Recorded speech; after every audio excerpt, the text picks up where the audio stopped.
అన్నిసార్లు అలా ఒక పెద్ద ఆయన గురించి రాస్తూ ఉన్నారు కదా మీరు, రాసేటప్పుడన్నా కనీసం వయసు గుర్తు రాలేదా మీకు? అరే నేను మాట్లాడితే తప్ప ఇంకెవరితో మాట్లాడాలి మేము? ఓన్లీ లేడీ ఆఫీసర్స్తోనే మాట్లాడాలి, ఒక రూల్ పెట్టండి. గవర్నమెంట్ ఆఫీసర్స్ అసలు మాట్లాడకూడదని కాన్స్టిట్యూషన్లోనే అమెండ్ చేయండి. పోనీ ఒక గవర్నమెంట్ ఆఫీసర్ మాట్లాడకూడదా? ఎంతసేపు మదన్ మోహన్ చెప్పాడు బాగుంది, ఎందుకంటే ముందు వెళ్ళాలి అన్నాడు. ఎక్స్ వై జెడ్ ఇంతమందితో అంటా ఉన్నాడే. నేను అలా ఎలా నేను మనిషినండి, ఉమెన్ని. ఇష్టపూర్వకంగా నేను ఒక మనిషితో ట్రావెల్ చేసే హక్కు నాకుంది. నా ప్రైవసీ రైట్స్ అన్నీ మీరు తీసుకుపోయి ఈరోజు పరిచేసుకున్నారు ఇష్టం వచ్చినట్లుగా. నేను చావాలా? నేను నా చావుకి కారణం ఎవరైతే ఎలిగేషన్స్ వేశారో వాళ్ళే అవుతారు. నా బిడ్డలకి వాళ్ళే రెస్పాన్సిబుల్ అవుతారు.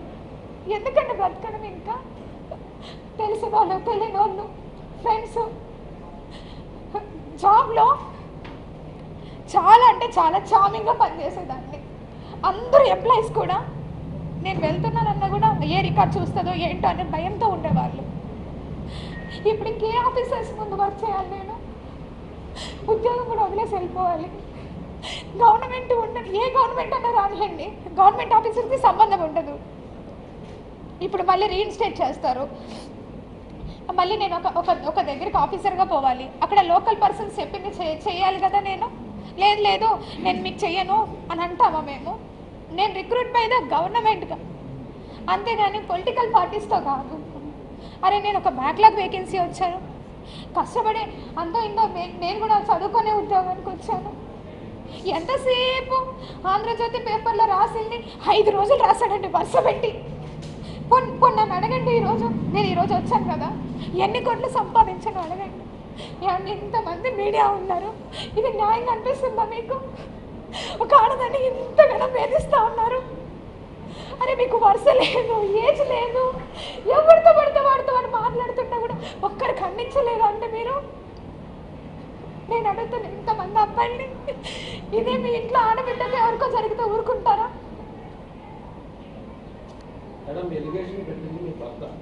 అది ఓకే. మీ భర్త పెట్టిన లెటర్ కంప్లైంట్ ఆధారంగానే వార్తలు వేశారు ఎవరైనా? అవునండి. ఇందులో మీడియా వాళ్ళు సొంతగా మదన్ మోహన్ గారిని మీడియా వాళ్ళకి ఎవరికి పరిచయం కాదు, మీ గురించి కూడా ఎవరికి అంత తెలియాలని విషయం లేదు. సో ఇందులో మీడియా చేసిన తప్పు ఏంటంటే ఆయన కంప్లైంట్ పెట్టాడు దేవాదాయ శాఖ కమిషనర్ గారికి. ఆయన కంటెంట్ ని చెప్తే ఎలా తప్పవుతుంది? ఇప్పుడు మీరు చేశారంటే వచ్చాడు పెద్ద అంటున్నారు, మీరు కరెక్టే, ఓకే చెప్పుకోవచ్చు ఇష్టం. కానీ ఇందులో మీడియా తప్పు ఏంటండి? ఇందులో మీడియా ఏం వక్రీకరించింది? అందులో ఉన్న విషయాలు వక్రీకరించింది ఏమన్నా విషయం చెప్పండి. నేను మాట్లాడతాను. నేను ఇక్కడ లోకల్లోనే ఉన్నాను. ఒక ఎలిగేషన్ వచ్చినప్పుడు మీకు మినిమంలో రైట్ ఉంటుంది. అరే ఒకసారి మాట్లాడదాము, ఒక గవర్నమెంట్ ఆఫీసర్ కదా, ఒక లేడీ కదా. Media, we have a judiciary sir. And Indian గవర్నమెంట్కి కానీ any government, any state, any కంట్రీకి ఒక జ్యుడిషియరీ సిస్టమ్ ఉంది. ఆ జ్యుడిషియరీ సిస్టంలో ట్రయల్ అనేది జరుగుతుంది. పోలీస్ సిస్టమ్ ఉంది, పోలీస్ సిస్టంలో ఇన్వెస్టిగేషన్ జరుగుతుంది. ఇక్కడ ఇన్వెస్టిగేషన్ అంతా నాకు ఈరోజు ఎవరైతే ఎలిగేషన్స్ చేశారో వాళ్ళ మీదే. ఎలిగేషన్లా చూపించలేదు మీరు, కామా చూపించడం వేరు, ఫుల్ స్టాప్ చూపించడం వేరు. One by one. ఇప్పుడు ఆ లెటర్ డిపార్ట్మెంట్కి ఇచ్చారు కదా, డిపార్ట్మెంట్ నుంచి లెటరు కమిషనర్ గారికి ఇచ్చానని అంటున్నారు. బయటకి లెటర్ ఎలా వచ్చిందని నేను ఏమైనా తెలుసుకోవచ్చా? నాకు ఏమన్నా రైట్ ఉందా? అలా వస్తుందా డిపార్ట్మెంట్ నుంచి బయటకి లెటర్? ఆర్ మదన్ మోహన్ ఏమన్నా మీకు లెటర్ ఇచ్చున్నాడా? ఇక్కడ ఎవరు గమ్ముకుంటారు? నీకేమైనా ఒడుగున కొమ్ములు వచ్చాయా? నువ్వు ఒక అధికారంలో ఉన్నటువంటి ఒక సామాజిక వర్గానికి చెందిన వాడివని భయపడతామా? నోడల్ ఎంపీగా ప్రభుత్వ కార్యక్రమాలకు హాజరైనప్పుడు చాలామంది అధికారులు హాజరవుతారు, చాలా అడుగుతారు, చేయగలిగినవన్నీ చేస్తాం. నేను ఇక్కడ ఉన్నప్పుడు ప్రజా దర్బార్ నిర్వహించేవాడిని. చాలామంది ప్రజలు చాలా విషయాలు అడిగేవాళ్ళు, చాలామంది కలుస్తారు. విధి నిర్వహణలో భాగంగా వీళ్ళందరూ కూడా కలవడం జరుగుతుంది. కలిస్తే తప్ప? కలిస్తేనే సంబంధం అంటగట్టేస్తారా? తారతమ్యాలు అనేటటువంటివి లేవా? వయసు అన్నటువంటిది తెలీదా?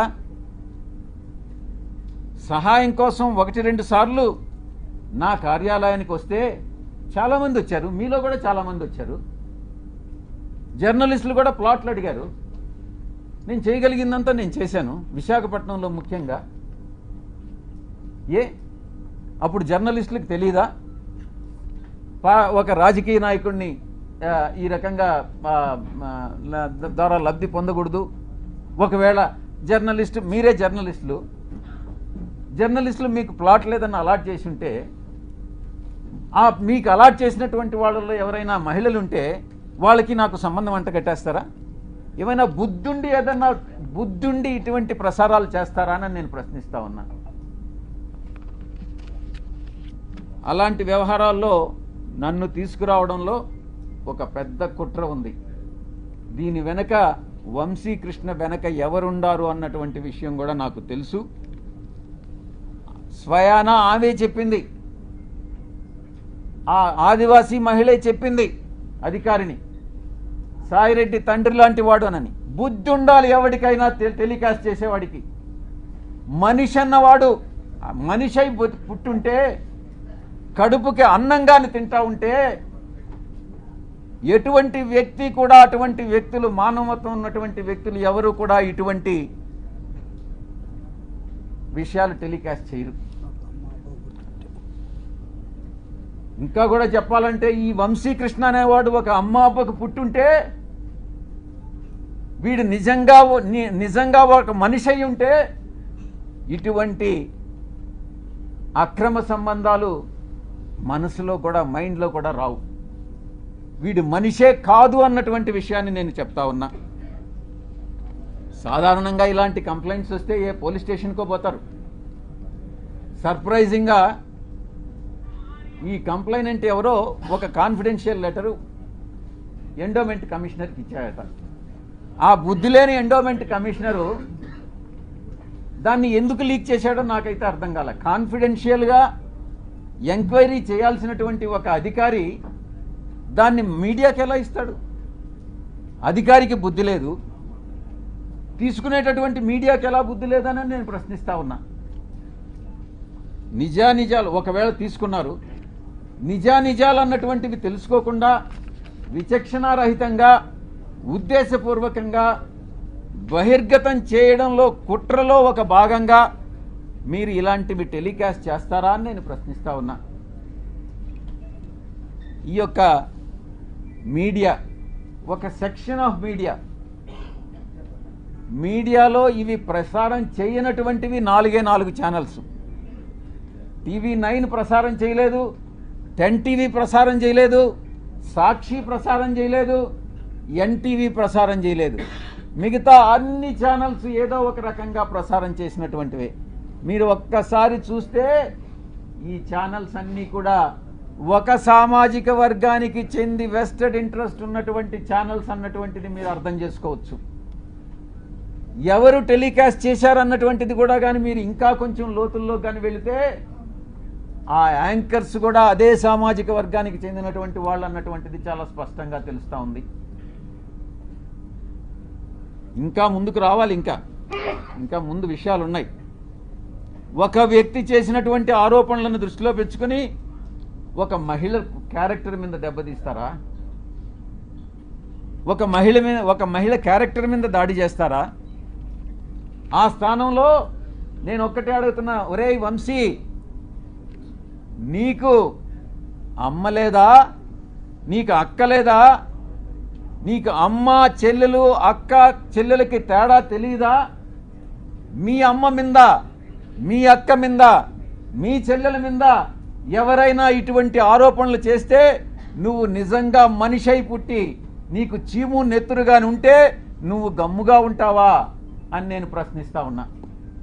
వీడు డెఫినెట్గా సమాధానం చెప్పాలి.